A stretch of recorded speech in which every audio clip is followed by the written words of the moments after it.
BNP আর India বোঝাপড়া হয়ে গেছে। কি হয়েছে সেই বোঝাপড়ায়? সেটা হইতেছে যতদিন আপা চট কইরা ঢুকে না যায় ততদিন পর্যন্ত বিএনপি ভারপ্রাপ্ত আওয়ামী লীগ হিসেবে কাজ করবি। হ্যাঁ, ভারপ্রাপ্ত আওয়ামী লীগ। আমি কই বৃহত্তর আওয়ামী লীগের বিএনপি শাখা। সেই জন্যে ইন্ডিয়ান মিডিয়া উইটা পড়ে লাগিয়েছে বিএনপিকে ক্ষমতায় নিয়ে আসতে। ইন্ডিয়ান মিডিয়া খবর দেখে এটা, হ্যাঁ, আনন্দবাজার পত্রিকায় সে লিখিচ্ছে খালেদা পুত্রের সম্বল নয়াদিল্লির বন্ধুত্ব মুক্তিযুদ্ধ। কি লিখেছে সেটাও কালে গুরুত্বপূর্ণ। এনা পড়ে শোনায়, পুরাটা না, কিছু অংশ বিএনপির নেতাকর্মীরা আপনারাও শুনেন। ওটি লিখিচ্ছে মুক্তিযুদ্ধ এবং ভারতকে পুঁজি কইরা প্রায় ১.৫ যুগ পরে দেশের মাটিতে পা রাখতে চলেছেন খালেদা জিয়া পুত্র তথা বিএনপির ভারপ্রাপ্ত চেয়ারম্যান তারেক রহমান। নভেম্বরে সমাজ মাধ্যমে তারেক লিখেছিলেন, এখনই দেশে ফেরার বিষয়ে সিদ্ধান্ত নেয়ার সুযোগ তার জন্য অবারিত এবং একক নিয়ন্ত্রণাধীন না। অনেকেরই প্রশ্ন, দিন ১৫-১৮-র মধ্যে কি এমন হইল যে তিনি দেশে ফেরার ঘোষণা করলেন? বাস্তব হইল, মানে এখানে কইছে কেন দেশে ফেরার ঘোষণা করলেন, এটা কইছে এখানে। বাস্তব হইল নয়াদিল্লির সমর্থন অনেকটাই নিশ্চিত করে ফেলেছেন বিএনপির ভারপ্রাপ্ত চেয়ারম্যান। বিদেশ মন্ত্রক সূত্রের খবর, বিদেশ মন্ত্রক মানে পররাষ্ট্র মন্ত্রণালয়, মানে ইন্ডিয়ার পররাষ্ট্র মন্ত্রণালয়, এটা কইছে বিএনপি ক্ষমতায় আসলে ভারত বাংলাদেশের মধ্যে যে চুক্তিগুলো আছে তাতে কোনো প্রভাব পড়বে না এবং বাংলাদেশের মাটিকে কোনো ভারত বিরোধী কাজে ব্যবহার করতে দেওয়া হবে না, এই মর্মে প্রতিশ্রুতি পাওয়া গিয়েছে তারেকের কাছ থেকে। কি মজা! ভারতের গোয়েন্দা সূত্রের বক্তব্য, ঢাকাকে পাশে পেতে নয়াদিল্লিরও দরকার বিএনপিকেই, কারণ কর্মকাণ্ড নিষিদ্ধ হওয়ায় ভোটে লড়তে পারছে না আওয়ামী লীগ। তাই বাংলাদেশে কট্টরপন্থীদের বারবারন্ত আটকাইতে পারে একমাত্র বিএনপি। নির্বাচনের মাধ্যমে খালেদার দল ক্ষমতাসীন হইলে বাংলাদেশে ভারত বিরোধী তৎপরতায় রাশ টানা যাবে। তাই আওয়ামী লীগের সঙ্গে সখ্য থাকা সত্ত্বেও অবস্থা বুঝে ব্যবস্থা হিসেবে তারেকের পাশে থাকতে হচ্ছে নয়াদিল্লিকে। মাশাআল্লাহ! তাইলে তারেক রহমানের দেশে ফেরার সিদ্ধান্তটা ঝুইলা ছিল ইন্ডিয়ার সাথে বোঝাপড়ায়। আমি নিউজটা বাইর হওয়ার পরে কয়েকদিন দেরি করেছি এপিসোড করতে। আরে ক্ষীণা আশা ছিল যে বিএনপি হয়তো এই সংবাদের প্রতিবাদ জানাবে, জানাইছে, জানায় নাই। তার মানে প্রত্যেকটা শব্দ এই নিউজের সত্য। আর একটা ইন্টারভিউ দেখায় সুবীর নন্দীরা চেনেন তো? উই আসলে রয়ের স্পোক্সম্যান, মাউথপিস। রজা বলতে চায় বাংলাদেশ নিয়ে, তারাই দিয়ে বলায়। সে কি বলতেছে শুনেন। ভারত বাংলাদেশে কোন সরকার চাইবে? খুব সোজা উত্তর আমি তোমায় দিয়ে দিচ্ছি। Awami League is not in election, next best option is BNP, obviously not Jamaat. তারা অলরেডি 50 লাখ লোক নিয়ে জেহার টেয়াদের হুমকি দিচ্ছে। ফলে জামাত অবভিয়াসলি ইন্ডিয়া চাইবে না। অত অনেক কথা, ডিপ্লোম্যাটিক কথা বলে তো লাভ। কানেকশনটা হচ্ছে 71। আমরা একসাথে, আমার সৈন্য এবং মুক্তিযোদ্ধারা রক্ত ঝরিয়েছে, সেই সুবাদে Awami League. This is the historical fact. তো এই জায়গাতে হঠাৎ করে আজকে অন্য কিছু ডাইনামিক্স চলে আসবে, এটা তো আশা করাটাও ভুল। কিন্তু যে গভর্নমেন্ট আসবে তার সাথে ইন্ডিয়াকে তো ডিল করতে হবে। শুনেছেন তো? এইবার আরেকটা দেখেন। তারপরে বিএনপি ভারতের পক্ষে এখন যে মুহূর্তে যতগুলো রাজনৈতিক প্রতিষ্ঠান আছে তার মধ্যে বিএনপি সব থেকে বেশি প্রো ইন্ডিয়া স্ট্যান্ড নিতে শুরু করেছে এবং বাণিজ্যের জন্য সহায়তা করবে বলছে। এখন এই অবস্থায় বিএনপির সাথে জামাতদের ঝগড়া হয়ে গেছে এবং জামাতকে তারা অত আসন দিতে চাইছে না। ভারত জামাতকে এই মুহূর্তে চায় না যে জামাত ক্ষমতায় আসুক, বরং বিএনপি ক্ষমতায় এলে ভারতের নিয়ন্ত্রণ করতে সুবিধা হয়। দেখেছেন, কইতেছে বিএনপি সবচেয়ে প্রো ইন্ডিয়া স্ট্যান্ড নিতে শুরু করছে। ইন্ডিয়ান রে কয় কি খুশি। এইটা তো গেল ইন্ডিয়ান মিডিয়ার কথা। দেশে আবার ইন্ডিয়ার দুটা মিডিয়া আছে না, পন্দের আলো আর দিল্লি স্টার। এদের ডাকিছে বিএনপি তারেক রহমানের স্বদেশ প্রত্যাবর্তনের বিষয়ে আলোচনা সবাই। হ্যাঁ, উনি পন্দের আলো যাবি না তা তো হয় না, তাই না? ওই যে কারণ আছে না, কারণ ওইটার একটা গান আছে না, আলু আমার আলু ওগো আলুই ভুবন ভরা। ওরা যেটি দেখে সেটি আলু ছাড়া আর কিছু দেখে না। পুন্দের আলু আর প্রথম আলু। বাঙ্গু বাটপাটদের শিরোমণি মতিউর রহমান কি কইছে শুনেন। আমি ব্যক্তিগতভাবে এটা মনে করি যে দেশে একটা রাজনৈতিক শূন্যতা রয়েছে, চলছে, এটা একটা বিপজ্জনক। আমি সবসময় ভাবতাম বা এখনও মনে করি যে বিএনপির ভারপ্রাপ্ত চেয়ারম্যানের আরেকটু আগে, বেশ একটু আগে যদি আসতে পারতেন তাহলে এক্ষেত্রে হয়তো বিএনপি এবং দেশের মধ্যে একটা ভালো সুবিধাজনক অবস্থা তৈরি হতে পারত। এই মতিউর রহমান এখন তারেক রহমানের পায়ে পড়ে, বিএনপির পায়ে পড়ে। সেই লিখেছিল তারেকের দুর্নীতির বিচার হতে হবে। সেই কারণে তারেক রহমানের নিজের স্বাক্ষরিত একটা হলফনামা থেকে উল্লেখ করে কইছিল এই মতিউর রহমান যে তারেক রহমান দুর্নীতি করেছে সেটা সে নিজেই স্বীকার করেছে, এ বাটপাড়ি কইছিল। আবার ওই মামলা থেকে তারেক রহমান খালাস পেলে আবার প্রথম আলোয় লিখেছিল নৈতিকভাবে তারেকও দণ্ডিত। খালাস পেলে কি হয়েছে, তুই নৈতিকভাবে দণ্ডিত, বুঝছাও। আর এখন কয় তারেক রহমান আগে দেশে ফিরলে ভালো হইতো।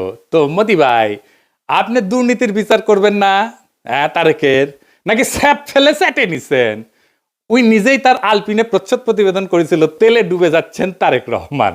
ওই তেল এখন তারেক রহমান কিছু দিচ্ছে, রেখে দিছিল নিজের জন্য। তো প্রথম আলো যে বিএনপি কি পরিমাণে ভালোবাসা যে কত সেটা একটু দেখি। হ্যাঁ, আসেন। লিখিচ্ছে বগুড়ায় তারেককে ঘিরে আছে খুন সন্ত্রাসে জড়িত নেতাকর্মীরা। মতিউর রহমান এখন শিওর, এখন আর খুন সন্ত্রাসে জড়িত নেতাকর্মীরা তারেক রহমানকে ঘিরে থাকবে না। গ্রেনেড হামলা মামলা নিয়ে করছে তাজউদ্দিনকে পাকিস্তানে পাঠায় ডিজিএফআই। জানতেন খালেদার সম্মতিতে বসুন্ধরার কাছে 100 কোটি টাকা চাইছিলেন তারেক। জিজ্ঞাসাবাদে বাবর, তো মতি ভাই কয় টাকা দিছে আপনাক? সাব্বির খুনের ঘটনা চাপা দিতে আপোস রফা। তারেকের স্বেচ্ছাচারিতার অনেক নজির বগুড়ায়, ওগুলো কি উঠে গেছে? আচ্ছা, তারেক কি হিসাবে বগুড়ায় এত উদ্বোধন স্থাপন করছেন? আরো লাগবে, ওর পায়ে পড়তেও সময় লাগে না, ধাক্কা দিয়ে ফেলাই দিতেও সময় লাগে না। মূল উদ্দেশ্য হচ্ছে টিকে থাকা, যেন তেন প্রকারের টিকে থাকা। তো এইগুলো কি জার্নালিজম, বস্তুনিষ্ঠ সাংবাদিকতা? এই নিউজগুলো যদি সত্য হয় তাহলে মতিউর রহমানের কি তারেক রহমানের প্রত্যাবর্তনে মিটিং এ যায় তারেক রহমানকে দেশে কেন আসলো না সেই নিয়ে কান্নাকাটি করা যায়? নৈতিকভাবে এটা জায়েজ, এথিক্যালি উচিত এইটা? হাদি গুলি খাওয়ার পরে শিরোনাম করেছিল তফসিলের পরের দিন প্রার্থী গুলিবিদ্ধ। হাদির নামটা পর্যন্ত লেখে নাই। এতই ঘৃণা একজন মাদ্রাসা পড়ুয়া তরুণ প্রতিশ্রুতিশীল রাজনৈতিক নেতার প্রতি। এই যে প্রথম আলোর মজলুম ঘৃণা আর তেলা মাথায় তেল দেওয়া, এটা কি বার্তা দেয়? বার্তা দেয় এটাই যে আপনি শক্তের ভক্ত, নরমের জম। তাইলে তো আপনার সাথে গায়ের জোর দেখাবেই মানুষ, গায়ের জোরেই কথা কবে মানুষ। আরেক মাল আছে মাহফুজানন্দ প্রভুপাদ, সে কয় 53 বছরে নাকি সংবাদ মাধ্যমে আগুন দেওয়া হয়নি, ওই চান্দের দেশে আসিল। বাংলাদেশের 53 বছর বয়সে কোনো মিডিয়ার অফিস আগুন জ্বালানো হয়নি।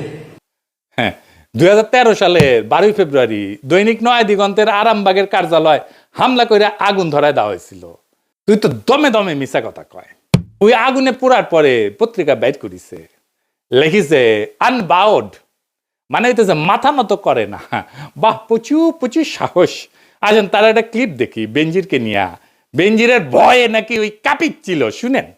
আমরা কিন্তু এই যে আইজিপি বেনজিরের যে তার যে কুকর্ম আমরা কিন্তু মিডিয়াতে জানতাম, কিন্তু রিপোর্ট করতে সাহস পাইনি।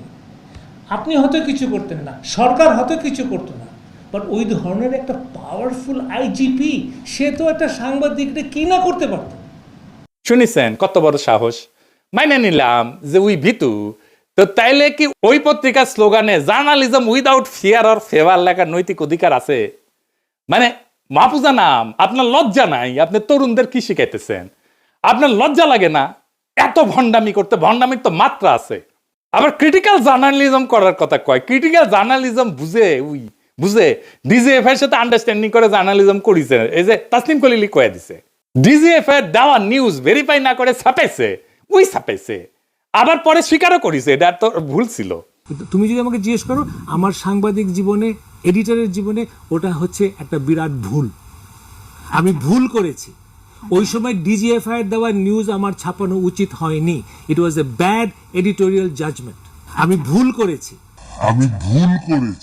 শুনেছেন, আমি কইছিলাম এই ডেইলি স্টারের জার্নালিজম নিয়ে 100 ঘন্টার এপিসোড করা যায়। গতকাল আমি একটা পুরানা ভিডিও দিছি, দেখেছেন না সবাই? অনেক দিন তো হইল। জবাব দিছে ডেইলি স্টার? আমার উত্থাপিত প্রশ্নের জবাব দিছে নাকি এরা জবাব দিয়ে তার উর্ধে মিডিয়া? এরা সার্বভৌম একটা অথরিটি হইছে, সবকিছু উর্ধে, ওরা কেউ প্রশ্ন করতে পারবে না। তো আসলে আসেন, এই যে দুইটা গণমাধ্যম, এই যে দুইটা প্রথম পন্দের আলো আর দিল্লি স্টার, এটা কি গণমাধ্যম? গণমাধ্যমের ভূমিকা বুঝতে হলে আমাদের দুইটা জিনিস বুঝতে হবে, ট্রুথ এবং ফ্যাক্টস। সত্য কি এবং ঘটনা কি। ফ্যাক্টস হইতেছে মানে ঘটনা হইতেছে আমরা পরিষ্কার যেটা দেখছি হাদিস জানা যায় লাখ লাখ মানুষ হয়েছে না, 10 থেকে 15 লাখ মানুষ হয়েছে, আমরা সবাই দেখছি কয়েকদিন আগের ঘটনা। কিন্তু জানাজার ট্রুথ, সত্য তৈরি করা ট্রুথ মেকিং মেশিন কি? পুন্দের আলো আর ডেইলি স্টার। আমরা চোখের সামনে দেখলাম 10 থেকে 15 লাখ লোক। ডেইলি স্টার লিখেছে শয়ে। আজকের ঘটনা যদি ইতিহাসে আদৌ স্থান পায় তাহলে এটা স্থান পাবে পুন্দের আলো দিল্লি স্টারের বিবৃতিতে কি আছে সেটা দিয়া। দিল্লি স্টার লিখছে শত হাজার না, লাখ না, শত ওই যে হাদি না, একজন প্রার্থীকে লিখেছে। এটাই থেকে যাবে ইতিহাসে। আমাদের আবেগ হাদিকে নিয়ে আজকে যেটা 50 বছর পরে সেটা থাকবে না, কারণ আমরা অনেকেই থাকবো না, অনেকে জানবেই না এই ঘটনা। তখন থাকবে এই পত্রিকার ট্রুথ যেটা লিখেছে ওরা। পুন্দের আলো আর দিল্লি স্টার কোনো মিডিয়া প্রতিষ্ঠান নাই, এগুলো হইতেছে জনগণের যে কর্মকাণ্ড, আমাদের যে পাবলিক রেকর্ড, এগুলোর কাস্টোডিয়ান। আমাদের দৈনিক, আমাদের যে বাস্তবতার উপাখ্যান, এইটা রচনা করে পুন্দের আলো আর দিল্লি স্টার। এটার একটা শক্তিশালী প্ল্যাটফর্ম। তাদের মতো করে যেইটা পুন্দের আলো আর ডেইলি স্টারের নিজের চিন্তার, নিজের জগতের বাইরে, সেটাকে সে বাদ দিয়া দেয়। হাদি নামি আসে না, প্রার্থী হইয়া যায়। শয়ে হয় মিলিয়নের বদলে। এইভাবে সত্য নির্মাণ করে এই মিডিয়াগুলা। সত্য কিন্তু কখনো নিরপেক্ষ না, সত্য সবসময় একটা মতাদর্শিক নির্মাণ। তাইলে এই পুন্দের আলো আর দিল্লি স্টার কার পক্ষে সত্য নির্মাণ করে, কার স্বার্থ রক্ষা করে, সবাই জানে। সব সুতিয়া জানে। এই প্রশ্নের উত্তর জানে না এরকম কেউ নাই, কিন্তু বলবে না। ও বলতে হইলে তখন এই লোকদেরকেই বলতে হয়। নিকা বসার আগে ইদ্যৎকাল বলে একটা জিনিস আছে, আপনারা ভালো জানেন। তাইলে এই পুন্দের আলো আর দিল্লি স্টারের ভাতার আওয়ামী লীগের সাথে বিচ্ছেদের পরের ইদ্যৎকাল শেষ হওয়ার আগেই বিএনপির সাথে কেন নিকা বসলো? কারণ এই দুইটা পত্রিকায় ফ্যাসিস্ট শক্তির সহযোগী ছিল। এদের বিচার হওয়া উচিত ছিল, গণ আদালতে বিচার হওয়া উচিত ছিল। কিন্তু এদের সম্পদ, এদের কন্ট্রোল, এটা গোপনে বিএনপির কাছে সম্পত্তি হস্তান্তর হবে। বিএনপি সব জায়গায়, সব মিডিয়াতে নিজেদের লোক বসাইছে। কালের কণ্ঠে কে সম্পাদক, বাংলাদেশ প্রতিদিনে কে সম্পাদক, 8 টিভিতে কে শেয়ার নিছে, 71 টিভিতে মালিকানা নিছে কে, সব বিএনপি। নাম কইলাম না আজকের। তারা ভাবিছে নিরাপত্তা দিবি বিএনপি। খারান আইসেনি, আমি না ঘোড়ায় আসবো, ঘোড়ায়। আপনাদের জন্য আসার আমার টাইম নাই। এডিটর সাহেব ঘোড়ার হাসিটা দেন। যাদের প্রোটেকশনের আশায় আছেন তাদের কয়টা ক্লিপ দেখাই। মির্জা আব্বাসরে দেখেন।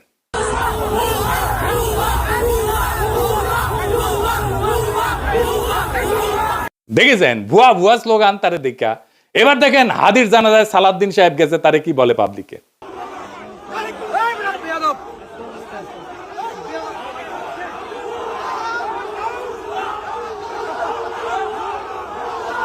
দেখেছেন এটিও ভুয়া স্লোগান। এবার দেখেন ফিরে যেতেছে সালাউদ্দিন, সেটিও দেখেন কি ভুয়া স্লোগান।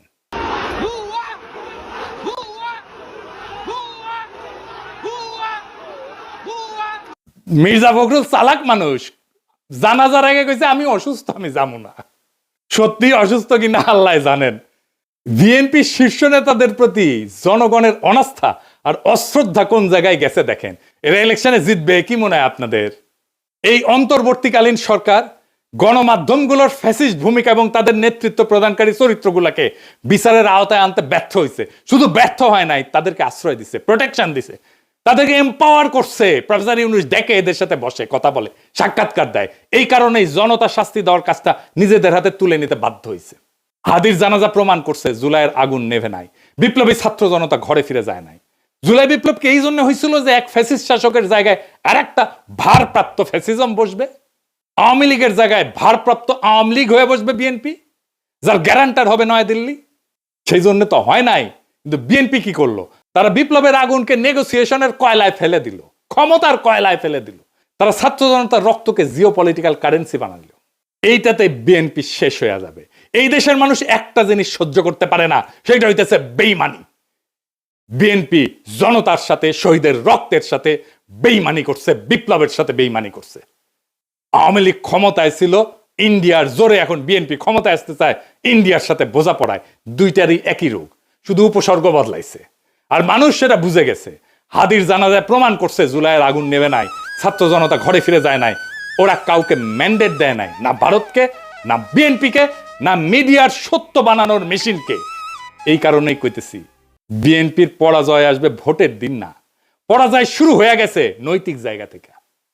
যেই দল বিপ্লবের সঙ্গে বিশ্বাসঘাতকতা করে সেই দল ক্ষমতায় যাবে না, গেলেও টিকে থাকতে পারবে না। ক্ষমতায় যাক বা না যাক, ইতিহাস তাকে ক্ষমা করবে না। জুলাই কোনো ইন্টারভেল না, জুলাই কোনো সিনেমা না, জুলাই কোনো পিকনিক না, জুলাই কোনো দর কষাকষির বিরতি না। জুলাই ছিল এবং থাকবে ভারতের সাথে বোঝাপড়া আর দেশি ফ্যাসিজম, দুইটার বিরুদ্ধেই জুলাই জিন্দা থাকবে।